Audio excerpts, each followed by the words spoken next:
What is up, everybody, and welcome back to another episode of Bite Size, where we take last Wednesday's message, turn it into a bite-sized devotional for you to enjoy on the go.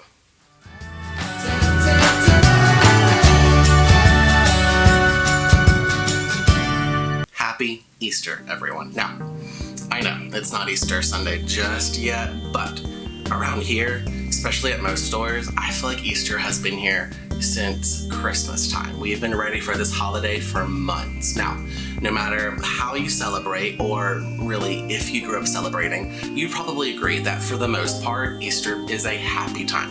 Think about it. You're allowed to eat an unreal amount of candy.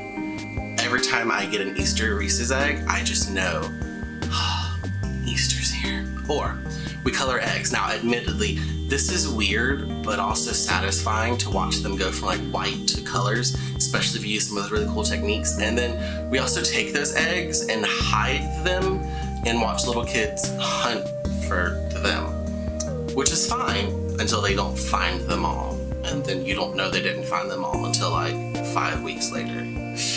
How great is that?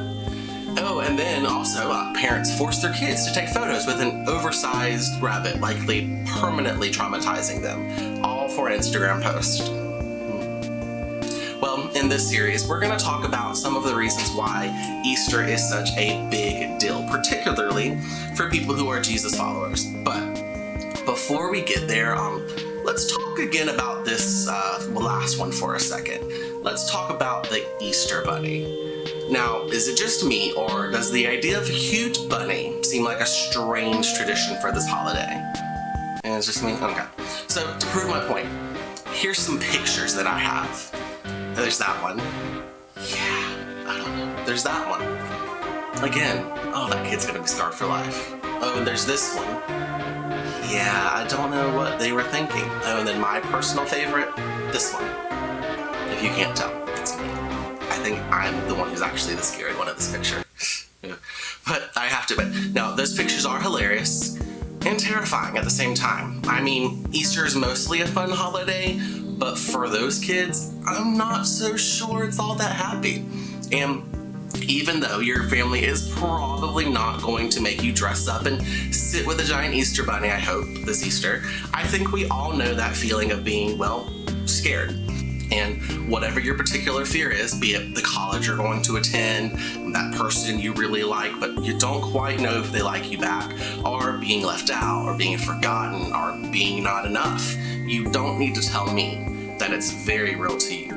The reality is that we're making decisions to do or not do certain things based on fear. We're avoiding people or conversations that need to happen because they freak us out. Trust me. I am the world's worst at avoiding a conversation that I don't want to have. Are the world's best. Is that an accomplishment? And we're numbing ourselves, though, for hours on our phones because we don't want to acknowledge the feelings of stress or fear we have inside of us.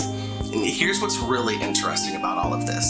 If we were to boil it down, there is one fear that connects all of our fears: death.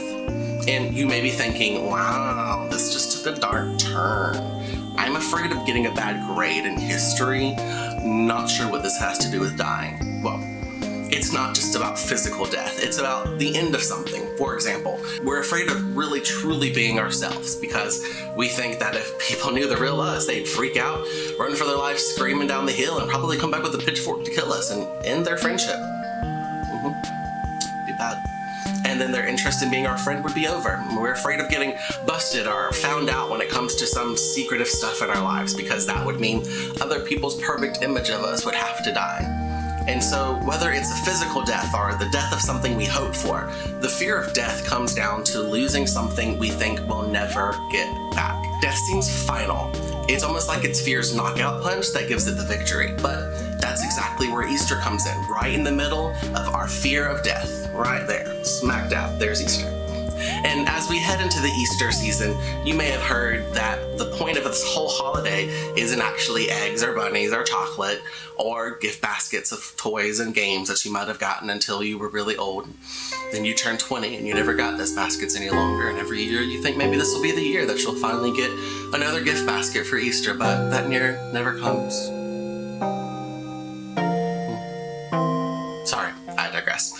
For those of us who follow Jesus, though, this is the time of year we celebrate how he came to earth, died on a cross as a criminal, and then 3 days later, when nobody expected it, he rose from the dead. That is what the big deal is about Easter. It changed everything, and it especially changed the life of a guy named Paul.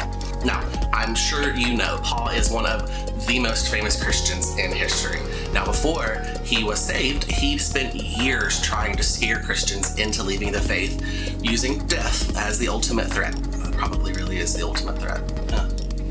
But then he met Jesus, and it changed everything. Paul's life was constantly in danger from that point on. In fact, he was eventually killed for his faith. But despite all of that, Paul seemed to live without a fear of death. And in one of Paul's letters, we can see why. Paul writes his letter to the church in an ancient city called Corinth. Now, he reminds people that Jesus died and came back to life by his own power 3 days later.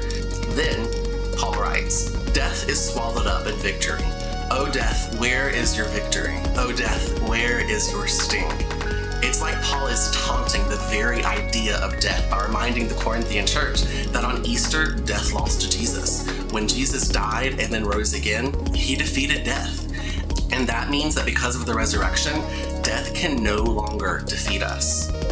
The power that death has over our relationships, reputations, futures, hopes, and dreams, and even our physical bodies is gone thanks to what Jesus did on Easter. We no longer have to fear any kind of death because Jesus destroyed death once and for all. You see, death was the ultimate thing to fear.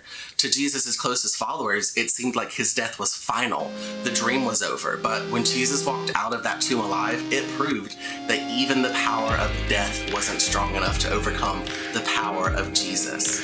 And see, Paul trusted the fears he faced were no match for the power of a resurrected Jesus. In other words, if Jesus can defeat death, he can defeat the things you're afraid of too. And see, fear will try to convince you that it gets the final word, that at the end of the day, it will win. Fear will try to convince you that you're not good enough, that you'll never find a purpose, or that your life isn't worth it. Fear will try to make you listen and obey it.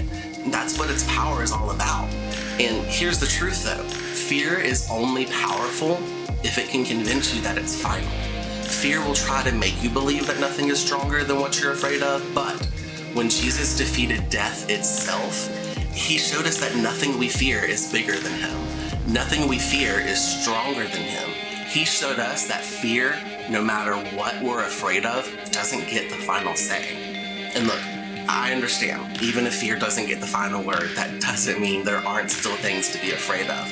Real things, big things. And it's not a guarantee that something you're afraid of won't happen, but it does mean that you're more equipped to handle those things than you may realize. And Paul even says it this way: the Spirit of God who raised Jesus from the dead lives in you. Now, stop and think about this for a second.